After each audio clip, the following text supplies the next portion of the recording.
na kisangani na province orientale bande kona biso ba handicapé basalaka kala ngangu ya ndenge na ndenge Blaise Mpoko akutana kina bango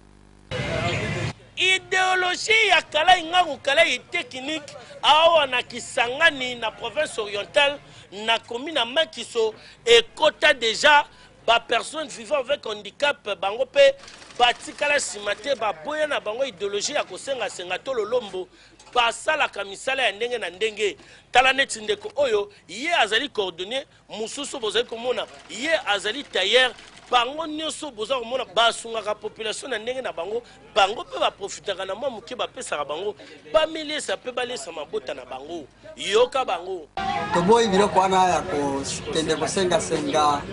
na libanda eza kolotisa valeur na biso biso bandikape nde tomoni tosangani na lisanga na biso tozosala mosala na biso na ndenge na biso ya kozwa mwa mbongo moke ndenge ya kosengasenga ndenge baninga na biso bazosengasenga toza na posa to récupérer baninga na biso wana ntango tokozala en ordre na atelier tokozwa baninga na biso wana tolakisi bango mosala comme ça kosengasenga ne susu na babiro ya bato bakosenga lisusu te ekozala bien tozala na bango esika moko yo moto ozali na makolo mibale maboko mibale en bonne santé ozali kotelema na babalabala vienga na liete papa oza koluka nani atambola na nzungu to kikalunga kalingelaka yo poto lia kutu na kisangani nde bozomona bandeko na biso bandikape bango bakomprena baliaka kitoko batungisaka mutu te